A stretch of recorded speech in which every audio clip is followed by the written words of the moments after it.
Notre plan sera le suivant. Nous allons commencer par définir ce mode d'organisation du travail. Nous verrons à cette occasion quels sont les avantages et les inconvénients qu'il présente. Puis, il faudra parler de la mise en place de ce télétravail au sein des entreprises, puisque le Code du travail prévoit un certain nombre de possibilités. Ensuite, nous parlerons des modalités concrètes du télétravail. Et enfin, il faudra parler, bien sûr, du statut du télétravailleur. Alors, définition tout d'abord. Donc, nouvelle mode d'organisation du travail, on peut le dire, ça n'existait pas il y a quelques dizaines d'années. Et nouvelle forme d'organisation qui utilise les techniques de l'information et de la communication et qui permet d'accomplir un travail en dehors des locaux de l'entreprise, mais attention, un travail qui pourrait parfaitement être effectué au sein de l'entreprise. Donc, ça ne doit pas être confondu avec un travail qui s'effectue en dehors des locaux parce qu'on ne peut pas faire autrement. Le technicien qui se déplace chez un client pour effectuer des opérations de maintenance ou de réparation du matériel est obligé de se déplacer hors des locaux de l'entreprise. Et là, évidemment, même s'il utilise des techniques de l'information et de la communication, ça n'est pas du télétravail. Là, on parle d'un travail qui peut s'effectuer dans les locaux, mais que l'on a décidé d'effectuer ailleurs. Alors, ce travail peut être accompli, bien sûr, au domicile du salarié, mais ça n'est pas la seule possibilité. Il peut également être effectué dans une résidence secondaire du salarié ou tout autre endroit dans lequel il se trouve. Et donc, ça peut très bien s'effectuer dans un télécentre, c'est-à-dire ces endroits où on met justement du matériel à la disposition des clients. Ça peut être dans un espace partagé, ce qu'on appelle en anglais le coworking. Ça peut être dans un moyen de transport, etc., etc. Tout dépend donc de ce qui va être défini entre l'employeur et le salarié. Alors, quelques petits mots sur les avantages et les inconvénients que présente cette organisation du travail. Alors, pour le salarié, tout d'abord, c'est évident, l'avantage principal, c'est un meilleur équilibre entre la vie professionnelle et la vie privée. Alors, le télétravail va permettre aux salariés de gagner du temps puisqu'il ne va pas se déplacer ou il va moins se déplacer. Donc, gain de temps, moins de fatigue, puisqu'il y a moins de transport, économie aussi, pourquoi pas.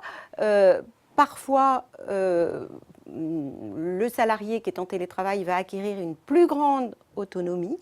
Bref, c'est pour le salarié généralement un mode de travail assez satisfaisant. Il faut tout de même citer deux inconvénients essentiels.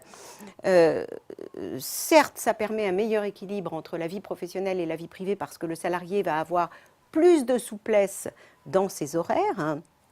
Mais par contre, il y a un véritable risque d'empiètement de la vie professionnelle sur la vie privée, soit parce que l'employeur demande toujours plus de disponibilité aux salariés, soit même parce que le salarié lui-même, qui a la possibilité à tout moment de se mettre au travail, s'impose ce genre de contraintes.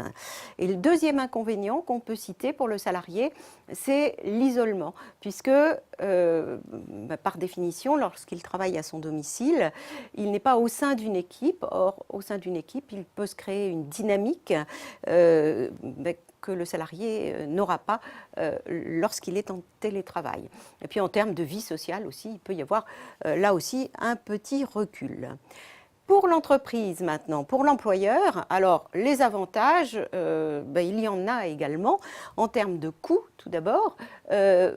Coûts en ce qui concerne l'immobilier, on va dire, il est évident que si dans une entreprise, les salariés sont en télétravail, ou en tout cas certains d'entre eux sont en télétravail 3 jours par semaine, mais on va pouvoir organiser une espèce d'utilisation des locaux par roulement, ce qui veut dire que l'entreprise pourra se contenter de locaux plus modestes en taille. Ça aussi, ça génère des économies pour tous les frais qui sont liés à l'immobilier. Et donc, là, l'employeur peut y trouver un intérêt, notamment dans les grandes villes où le coût des loyers est important, ou même le coût de l'achat immobilier est très élevé.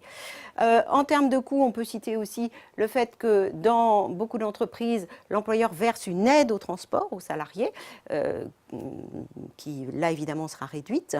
Et puis, c'est aussi conçu aujourd'hui comme un levier de performance, c'est-à-dire que les entreprises intègrent ça dans leur stratégie de management et considèrent que le salarié qui travaille à son domicile, avec son propre rythme de travail, eh bien, sera plus performant. Il faut ajouter aussi que ça a pour effet, ça c'est tout à fait net, de faire baisser l'absentéisme, ce qui est également intéressant pour l'employeur.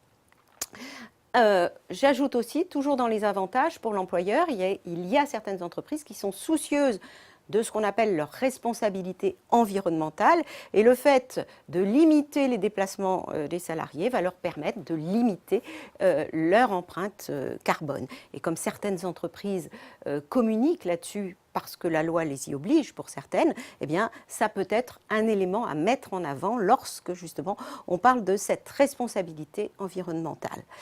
À ce propos, il faut d'ailleurs ajouter que les pouvoirs publics eux-mêmes sont favorables au développement du télétravail puisque justement ça va limiter les déplacements. Donc en termes d'aménagement du territoire, ça peut aussi être tout à fait positif.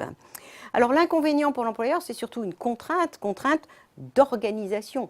Il va y avoir effectivement à mettre en place un nouveau mode de fonctionnement lorsque des salariés qui travaillaient antérieurement au sein de l'entreprise, finalement vont travailler de chez eux, par exemple.